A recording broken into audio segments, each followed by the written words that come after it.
우리 옆에 분하고 한번 이렇게 인사하셨으면 좋겠습니다. 잘 오셨습니다.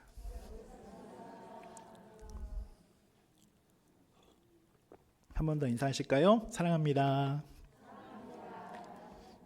형식적으로 하지 마시고요. 이렇게 좀 안아주시고 보듬어 주시고 네, 그러시길 바라겠습니다. 네, 오늘 설교 제목을 이렇게 좀 정했습니다. 나의 주님이시요 나의 하나님이시니이다 라는 제목으로 이 시간 말씀 나누려고 합니다.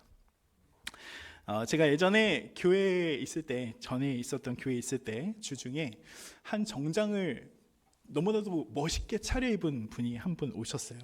오셔갖고 상담을 하시겠다고 이렇게 찾아오셨습니다. 뭐 담임 목사님도 안 계시고 저 혼자 사무실에 지키고 있었는데 그냥 상담을 하시겠다고 해서 오셔서 얘기하시자고 그러면서 이제 얘기를 시작하시는데 자기가 지금 울고 싶다라고 얘기를 하시는 거예요. 정장을 빼입고 오셨어요. 정말 그 보통은 이렇게 정장 입고 가운데 요거 조끼까지는 안 입잖아요. 조끼까지 입으시는 분께서 그렇게 오셨어요. 자기가 울고 싶다고 막 얘기를 하시면서 자기의 삶을 막 얘기를 하십니다. 자기가 너무나도 힘든 삶을 살았고 어려운 가정 환경에서 양부모에게 10살 때부터 공장 일을 하면서 그렇게 부모님의 학대 속에서 살았다는 이야기를 쭉 이제 늘어놓으시더라고요. 손을 다친 이후로는 집에서도 쫓겨나서 여기저기 어렵게 사셨다고 그렇게 얘기합니다. 할 것이 없어서 강도질까지 해서 지금은 전과도 있고 집도 없고 연락받을 핸드폰도 없다고 얘기하시는 거예요. 감이 오시죠? 네. 그래서 일자리도 구할 수 없고 일자리를 구할 수 없으니까 등등의 이야기를 쭉 이제 하시는 겁니다. 정장을 잘 입으신 분께서 그런 모습을 보이면서 자신은 자살까지도 생각하고 있다고 하시는 그분이 결국엔 저한테 얘기하셨던 것은 식사도 못했다며 식사비를 좀 달라고 얘기하시더라고요. 그래서 저한테 10,000원, 한 2만 원이 있었어요. 2만 원이 있어서 이 10,000원은 제가 이제 사야 될 것들 그래서 이렇게 있습니다. 그랬더니 계속 제 10,000원을 또 보시는 거예요. 그래서 2만 원을 다 드렸습니다. 이게 그렇더라고요. 근데 가시면서 전화를 하시면서 가시는 모습이 정장을 빼입고 구걸 하시러 오신 분이구나. 네, 그렇게 얘기를 해주시더라고요. 종종 오신대요. 교회에. 네, 그런 분들이라고 합니다. 우리는 과거의 경험들을 통해서 혹은 직접적으로나 간접적으로 사람들에 대해서 생각을 갖고 판단하고 생각을 하게 됩니다. 이것을 가리켜서 선입관 또는 선입견이라고 이야기를 하죠.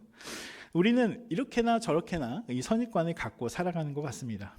그렇다면 저는 무엇을 봤을까요? 그분을 딱 만났을 때 양복을 잘 빼입고 정말 큰일이 있는가 보다, 정말 죽고 싶은 마음이 있어서 찾아오셨나 보다라는 생각이 들었는데 결국에 그분이 원하는 것은 구제비였었고 식사 한 끼 하려고 하는 처음에는 3만 원을 얘기를 하셨었어요. 그러면서 당당하게 이렇게 얘기를 하시는데 제가 이거밖에 없습니다 하고 다 드렸던 그런 상황이었습니다. 정장을 저렇게 빼입을 정도면 되게 젠틀하고 괜찮으실 분 같은데 결국에는 구걸을 하시는 사람이었어요. 여러분, 우리는 이런 생각을 가지면서 살아가고 있습니다. 그런데 우리가 성경을 보게 되면 성경의 인물들은 어떠할까요?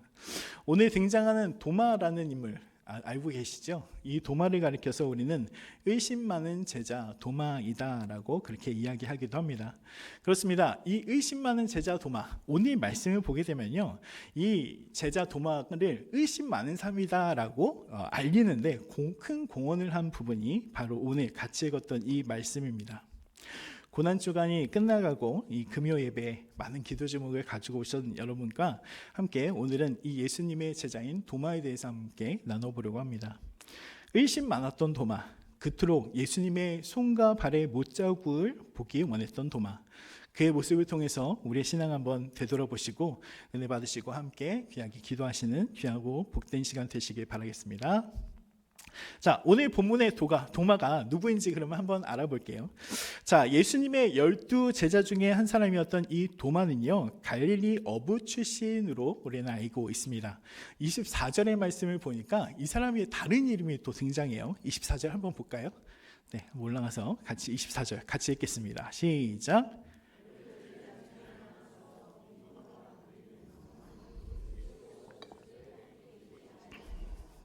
네, 도마를 뭐라고 부르나요? 디두모라고 부르죠. 네, 디두모라고 부릅니다. 그러면 이런 생각을 하실 것 같아요. 이름이 두 개인가? 이름이 두 개네 이 사람은 이라고 생각을 할 수도 있으실 것 같지만, 이 도마라는 이름은 히브리식 이름이고요, 디두모는 헬라어식 이름입니다. 그리고 그 의미가 뭐냐면 쌍둥이라는 의미를 갖고 있어요. 그래서 도마, 쌍둥이라는 의미를 갖고 있어서 이 사람이 쌍둥이일 것이다 라고 추정을 하고 있습니다. 근데 그가 형제 쌍둥이인지 남매 쌍둥이인지 일란성 쌍둥이인지 일란성 쌍둥이인지에 대해서는 전혀 알 길이 없죠. 어떤 학자 혹은 주석가들은 이 도마가 마태와 쌍둥이 형제였을 것이다 라고 그렇게 이야기하기도 하고 추측을 하기도 하지만 확실하진 않습니다. 왜냐하면 성경에서 그의 부모가 누구인지, 그의 어린 시절이 어떤지 그런 기록이 전혀 없기도 하고, 누구인지 알 수 없는 단어들, 그런 것들 쓰여 있지 않기 때문에 그렇습니다. 뿐만 아니라 요한복음에 기록된 도마에 관한 내용이 없다면 단지 그의 이름만 소개된 제자이기도 했기 때문에 그래요. 실제 공강복음, 마태, 마가, 누가복음과 사도행전에는 단지 이름만 등장하는 제자로 거론되고 있습니다. 우리가 도마에 대해서 알 수 있는 부분은 요한복음에 있는 내용 덕분인데, 첫 번째 어떻게 세 번이 등장을 하게 되는데, 그 세 번의 내용을 통해서 이 도마가 어떤 생각, 어떤 성격을 가졌는지 한번 체크해 보겠습니다. 첫 번째 도마가 어디에 등장하냐면 예수님께서 죽은 나사로를 살리러 가는 그 상황 가운데 등장하게 됩니다. 요한복음 11장의 말씀을 보게 되면 나사로가 병들었다함을 예수께서 들으신 후에 예수님께서 그 나사로를 바로 찾아가지 않으세요. 이상하죠? 나사로가 병들었으면 알고 계셨는데 예수님께서 바로 가셔서 형제나 다름없고 너무나도 사랑했던 그 나사로를 바로 살리지 않습니다. 예수님께서 그곳에서 며칠 더 지내고 난 뒤에 이제 예수님께서 제자들에게 이제 나사로에게로 가자라고 그렇게 이야기하셨어요. 근데 상황이 그닥 좋지 않았습니다. 예수님을 죽이려는 유대인들, 특히 바리새인들의 계략이나 시험이나 도전이 계속 있고 있었고, 앞장인 10장의 말씀을 살펴보게 되면 실상 얼마 전에도 유대인들이 예수님의 돌로 치려고 하는 등의 표현을 등장하는 것을 보게 되면, 이 예루살렘 근처에 있던 베다니로 가는 것, 나사로가 베다니에 있었거든요. 그곳으로 가는 일은 이 예수님과 제자들 일행들에게는 위험천만한 일이었습니다. 그래서 제자들이 이 예수님을 말려요. 말씀 한번 볼까요?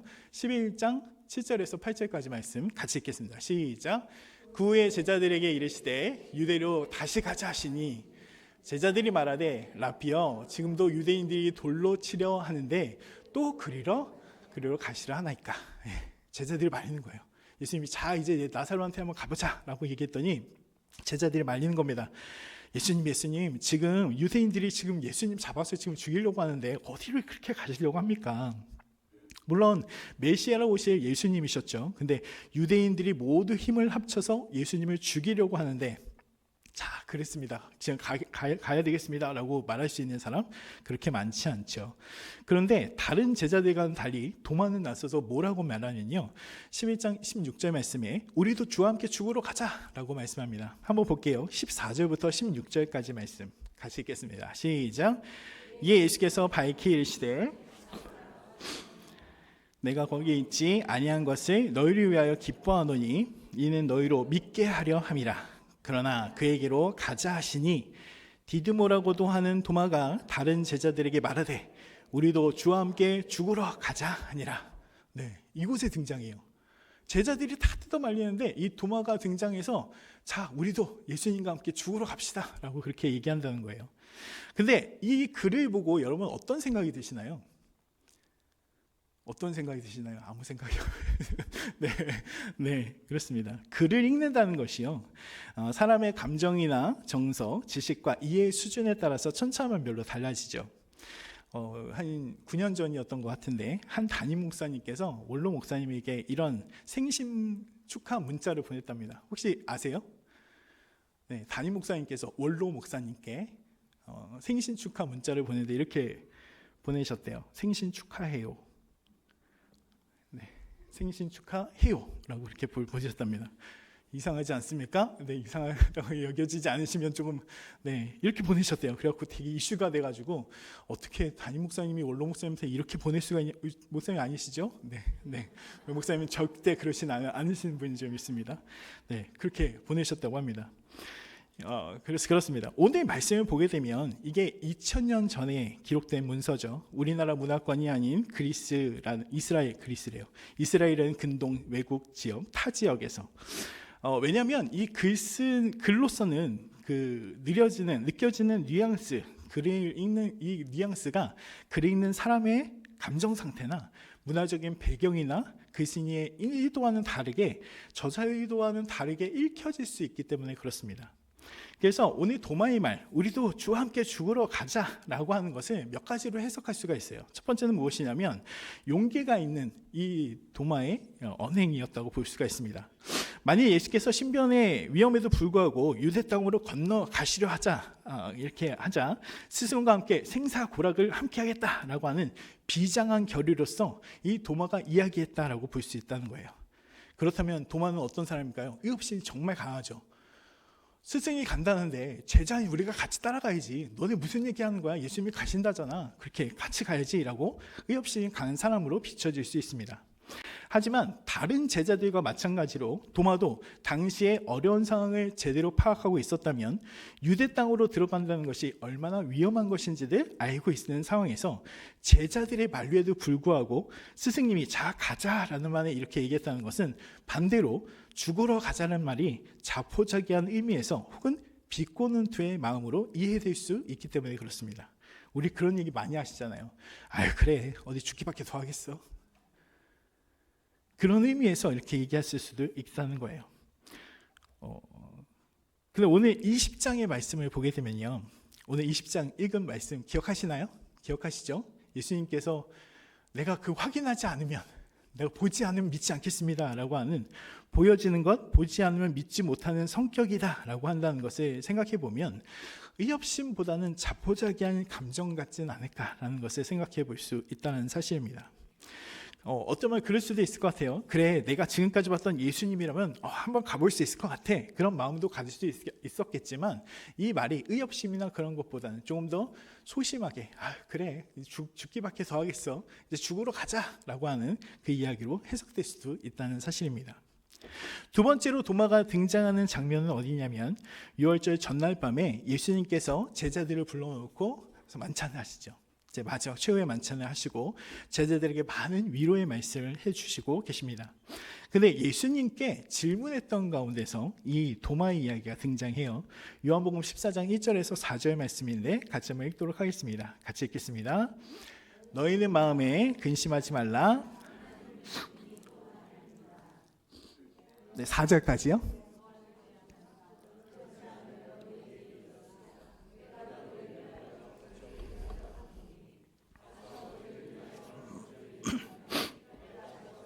너희를 내게로 영접하여 나 있는 곳에 너희도 있게 하리라. 내가 어디로 가는지 그 길을 너희가 아느니라. 아멘. 예수님께서 말씀하시는 거예요. 내가 이제 가게 될 텐데 내가 가서 집을 거처할 곳을 다 준비해 놓으면 너희 다시 와서 너희 영접하는 길에 나도 같이 있게 하기 위해서 내가 갔다 올게 라고 그렇게 얘기하는 겁니다. 근데 5절 말씀에 이 도마가 등장해요. 같이 한번 읽어보겠습니다. 5절 말씀 같이 읽습니다. 시작. 도마가 이르되 주여 주께서 어디로 가시는지 우리가 알지 못하거늘 그 길을 어찌 알겠사옵나이까. 아멘.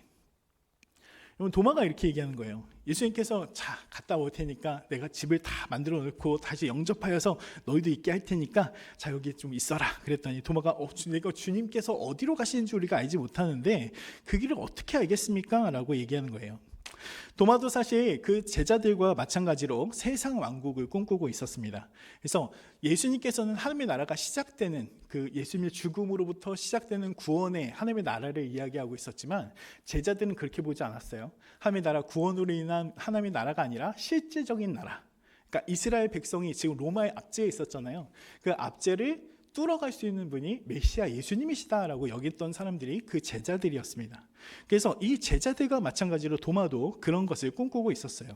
그래서 예수님께서 이렇게 떠나가셔서 그들과 함께 하신다, 이렇게 나중에 함께 하신다라고 그렇게 말씀하실 때 제자들이 이해했던 그 이해는 무엇이냐면 실제로 예수님께서 다른 곳에 가셔서 거기서 왕권을 받아오는 것으로 이해하고 있었습니다.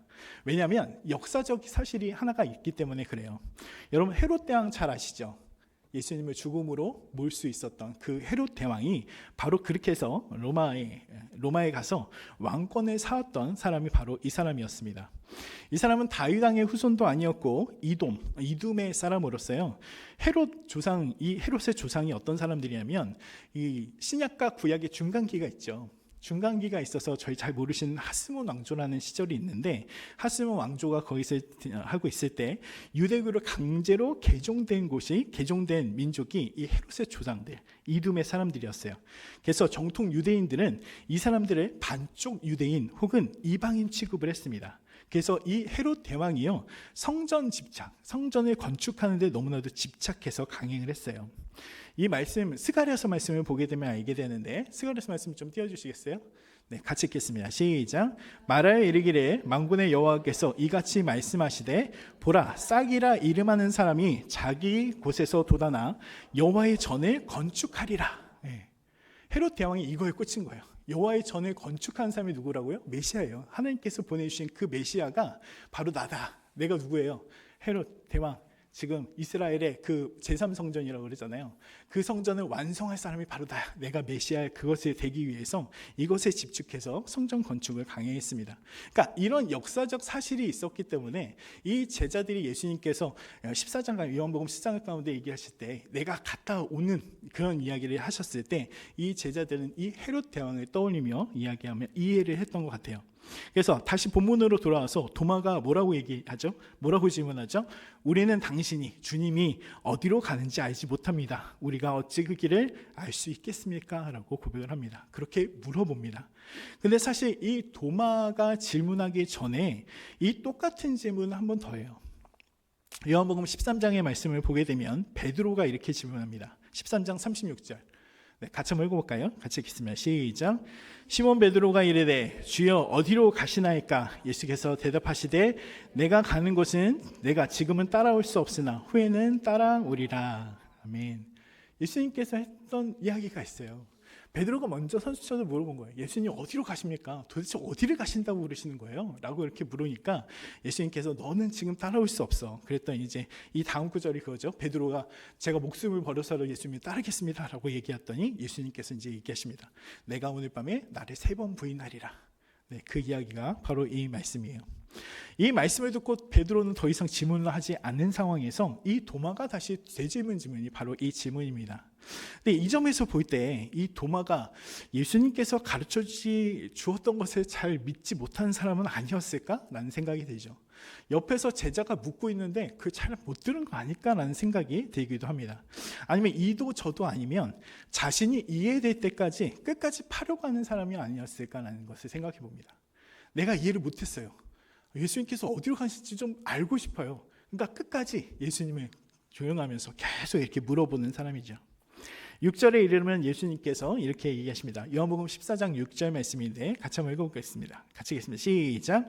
예수께서 이르시되 내가 곧 길이요 진리요 생명이니 나로 말미암지 않고는 아버지께로 올 자가 없느니라. 예수님께서 이렇게 말씀하시는 거예요. 나를 통하지 않고는 아버지께로 갈 자가 없다라고 말씀을 하신 후에는 도마가 아마도 이 질문에 대한 대답을 들은 것 같이 해소된 것처럼 그 다음 질문을 하고 있지 않은 것을 보게 됩니다. 해소가 된 건지 아니면 예수님께서 대답을 안 해주시는구나 인정을 건지는 모르겠어요. 아무튼 이 두 번째로 도마가 이때 등장합니다.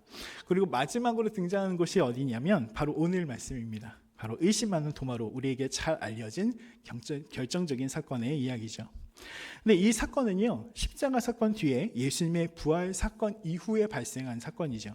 이 사건은 막달라 마리아가 예수님의 시신을 확인한 뒤에 베드로와 제자가 시신이 없어진 것을 확인하고 막 쫓아가서 얘기를 합니다. 그래서 베드로와 다른 제자가 와서 예수님이 없는 것을 확인하죠.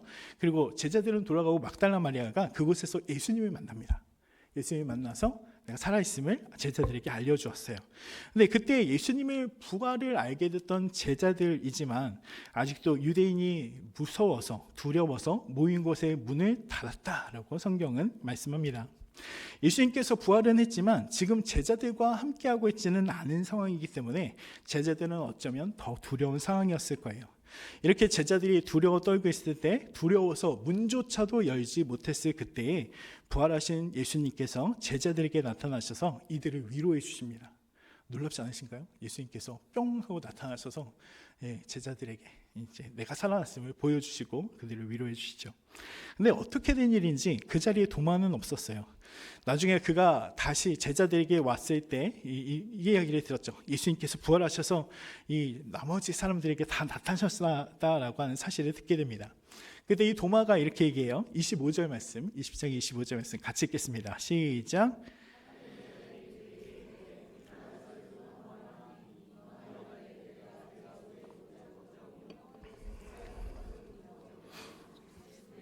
옆에 넣어보지 않고는 믿지 아니하겠노라 하니라. 예전 성경에서는 이걸 어떻게 번역하면요, 결코 믿지 아니하리라. 그렇게 번역하는 것을 우리가 보게 됩니다. 사실 성경은 왜 도마가 그 자리에 없었는지를 말해주지 않죠. 도착이 늦었는지, 아니면 혹시 먹을 것을 구하러 갔는지, 제자들 중에서 대표로 음식을 구하러 가진 않았는지, 혹시 무슨 일이 있었는지 말씀하고 있지는 않습니다. 근데 만약에 여러분이라면 어떠시겠어요? 여러분이 도마와 같은 상황이라면 어떤 생각이 드셨을 것 같아요? 섭섭한 마음이 있지 않았을까요? 교회에서 제일 무서운 게 섭섭병이라고 하잖아요. 섭섭하면 큰일 납니다. 서운하고 섭섭하고 나는 없는데 예수님이 기다려주시지도 않고 등등 많은 생각들이 스쳐 지나갔던 것 같아요. 만약 저라면 많이 실망했을 것 같습니다. 예수님께서 내가 없는데 나타나시고 그냥 가셨어? 왜 주님이 나만 안 만나주시고 나도 이렇게 두려운데 나 소외감 느끼게 왜 그러셨을까? 도마는 아마도 부활의 증거를 보기 전에는 믿지 못하는 사람이었던 것 같아요. 부활하신 예수님을 눈으로 보고 피부로 느껴야 했던 것 같습니다. 도마는 진지하고 심각했죠. 그는 실제 예수님을 다시 보기 원했고 그분이 죽지 않았음을 알기 원했습니다. 그의 말 가운데 드러나잖아요. 내가 그 손을 만져보고 그 옆구리에 손을 대보지 않으면 믿지 않겠다라고 하는 그 말 가운데는 진짜 예수님을 보기 원하는 그의 마음을 보게 됩니다. 그리고 어쩌면 혼자 보지 못했다는 실망감과 낙담 가운데 도마는 그렇게 7에서 8일 동안에 제자들과 함께 머물면서 지내고 있었습니다. 근데 마음은 어땠을까요? 지금 예수님께서 제자들을 만나주셨는데 여드레의 시간이 지체되고 있습니다. 이걸 바꿔보면 그럴 것 같아요. 옆에 사람들은 응답받았다고, 옆에 사람들은 은혜 받았다고 난리가 났는데 나는 은혜는커녕 마음이 아직도 냉랭하고 이렇게 뭐가 아무것도 없고 되는 것도 없는 것 같고 기도도 응답도 안 되는 것 같고 그럴 때 여러분 어떠신가요? 섭섭하시죠? 네, 섭섭하죠. 주님한테 섭섭한 마음이 있었을 것 같아요. 그리고 여드레가 지나서 갑자기 제자들이 다 모이는 그 한가운데 나타나셨을 때 예수님의 부활을 믿지 않고 있었던 그 도마도 다른 제자들과 함께 그 자리에 있었다라고 이렇게 성경은 말씀합니다. 그런데 놀라운 일은 무엇이냐면요, 예수님께서 이 도마의 상태를 알고 계셨다는 사실이에요. 누구도 예수님께 얘기한 적 없잖아요. 그런데 그 예수님께서 다시 나타나셔서 뭐라고 얘기하시는지 한번 보겠습니다. 26절부터 27절까지 말씀 같이 읽겠습니다. 시작. 여드레를 지나서 제자들이 다시 집 안에 있을 때 도마도 함께 있고 문들이 닫혔는데 예수께서 오사 가운데 서서 이르되 너희에게 평강이 있을지어다 하시고 도마에게 이르시되 내 손가락을 이리 내밀어 내 손을 보고 내 손을 내밀어 내 옆구리에 넣어보라. 그리하여 믿음 없는 자가 되지 말고 믿는 자가 되라. 아멘. 여러분, 예수님께서 다 알고 계신다는 거예요. 여러분의 섭섭한 마음, 나는 왜 응답되지 않아? 왜 나는 이렇게 혼자서 냉랭해? 저 사람은 저렇게 은혜롭게 기도하고 그렇게 소리질러 기도하는데 왜 나는 기도가 안 될까? 여러분, 그 마음을 주님이 아십니다. 우리가 해야 될 것이 무엇이냐면 주님께 나아가면 돼요. 기다리면 돼요. 섭섭해서 섭섭하다고 막 얘기하시는 것이 아니라 여러분, 기다릴 줄 아는 여러분 되시길 바라겠습니다. 도마가 어떻게 반응인지 한번 보겠습니다. 28절 말씀입니다. 같이 읽겠습니다. 시작. 도마가 대답하여 이르되 나의 주님이시요 나의 하나님이시니이다. 아멘. 이 도마가 놀라운 고백을 합니다. 여러분, 성경에 나온 어떤 제자도요, 예수님을 향해서 나의 하나님입니다, 나의 주님입니다 라고 직접 부른 사람이 없어요. 주는 그리스도시요 살아계신 하나님의 아들이시니이다 라고 베드로가 이야기했지만 주님이 나의 주님입니다, 나의 하나님이십니다 라고 고백했던 사람은 제자 전체를 통틀어서 그 도마밖에 없다는 사실입니다. 가장 의심 많았던 제자의 입에서 요한복음 전체를 통틀어 가장 위대하고 완벽한 신앙 고백이 터져나온 것이 바로 이 말씀이고 이 단락이죠. 주님의 은혜가 임하면 우리의 깊은 의심, 그것은 가장 깊은 믿음으로 바뀝니다. 아멘이시죠? 이어서 예수님께서 도마에게 이렇게 말씀하세요. 29절 말씀 같이 읽을까요? 같이 읽겠습니다. 시작. 예수께서 이르시되 너는 나를 본고로 믿느냐? 보지 못하고 믿는 자는 복되도다 하시니라. 아멘. 여러분, 예수님이 이런 분이십니다. 우리의 모든 것을 아시고 우리의 상한 심령도 아시고 우리의 상한 마음도 아시고 우리의 모든 것을 아시는 분이 주님이십니다. 주님이 우리의 마음과 생각을 아십니다. 예수님은 도마가 말하는 것, 생각하는 것, 그것이 무엇인지 알고 계셨어요. 그가 느꼈을 소외감, 근심, 걱정, 왜 나만 이렇게 빠졌을까라는 생각들, 혹시 나는 사랑하지 않으시나? 라는 생각들, 그 모든 것을 아시고 주님은 찾아오셨습니다. 그리고 예수님은 도마에게 하신 것처럼 때로는 유익을 위해서 지체하게 하시기도 하지만 주님의 필요한 사람, 만나기를 원하는 가정, 교회를 주님은 꼭 방문하시는 분이십니다. 왜냐하면요, 예수님은 한 사람의 영혼을, 한 사람의 마음을 가치 있게 보시기 때문에 그렇습니다. 이 도마가 그것에 부응하여서 놀라운 신앙 고백을 하죠. 나의 주님이시요 나의 하나님이십니다. 우리가 살펴본 도마에 대해서 변함없이 묘사되는 특징은 무엇일까요? 사실 쿨하지 못한 그의 반응일 수도 있을 것 같습니다. 툭툭 털고 일어나는 그런 것이 아니라 우울하고 의심 많고 궁금함이 있으면 질문하지 못하는 못배기는 성격의 소유자, 기질상 쾌활하거나 명랑하거나 그렇기보다는 다소 우울해 보이기도 합니다. 그런데 이런 도마가 주님을 만나고 변화됩니다. 주님이 어떻게 변화시키냐면 그를 만나주셔서 변화시킵니다. 그의 의심만큼 그의 신앙도 그 후에 깊어졌죠. 그리고 도마는 주님의 복음을 위해서 능력 있게 사용된 제자가 되었던 것을 보게 됩니다. 물론 성경 기록은 좀 없지만 교회 전승에 의하면요, 의심이 가득 찼던 이 제자 도마는 열정적인 선교사가 되었다고 전해지죠.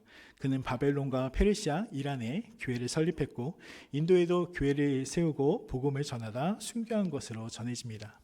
또 도마옥은 그의 제자가요, 우리나라 때 가야 시대 때 그를 통해서 불교보다 먼저 복음을 전했다는 이야기도 전해지기도 합니다. 이거는 입투스라는 그림이 가야에 많이 있었다라는 이야기도 있기도 해요.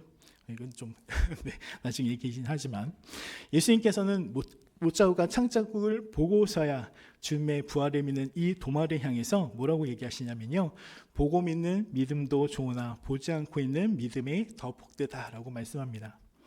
근데 이게 잘못된 표현이 뭐냐면요, 우리가 그런 생각을 하는 것 같아요. 보지 않고 믿는 것이 진짜지, 그렇게 예수님께서 의지하지 않으셨다는 거예요. 내가 잘못됐다, 도마야 너가 정말 안 되는 거야 라고 하는 것이 아니라 보지 않고 있는 믿음이 더 복된 거야 라는, 두 가지도 다 복되지만 더 복된 것이 이거야 라고 하는 말씀이라는 거예요. 우리도 그런 생각 있잖아요. 도마와 같이 예수님 한번 보면 내가 기적을 한번 체험하면 더 잘 믿을 수 있을 텐데 라고 우리가 생각하는 신앙일지도 모르겠습니다. 혹은 그렇게 나올 수도 있어요. 주님, 이 문제 해결해 주시면 제가 정말 주님 잘 믿을게요. 그러신 분 계시죠? 네. 이번 시험만 잘 보면 하나님 제가 예배도 잘 드리고요, 제가 진짜 열심히 하고요, 네, 잘 섬길게요 라고 할 텐데 그런 믿음을 갖고 있는지도 모르겠습니다. 그러나 여러분, 문제 해결보다 기적을 보거나 체험하는 것보다 오늘 이렇게 함께 기도하셨으면 좋겠습니다. 주님, 이 시간에 나를 한번 만나 주십시오. 이 시간 내가 주님을 만나서, 오늘 말씀에 등장하는 도마가 주님을 만나서 나의 주님, 나의 하나님이라고 고백했던 것처럼 나도 주님과 이렇게 고백할 수 있는 사이가 될 수 있게 해주십시오 라고 기도하셨으면 좋겠습니다. 우리 한번 찬양하고요, 우리 기도할 텐데요, 우리 찬양에 가서 나의 주, 나의 하나님이라는 찬양입니다.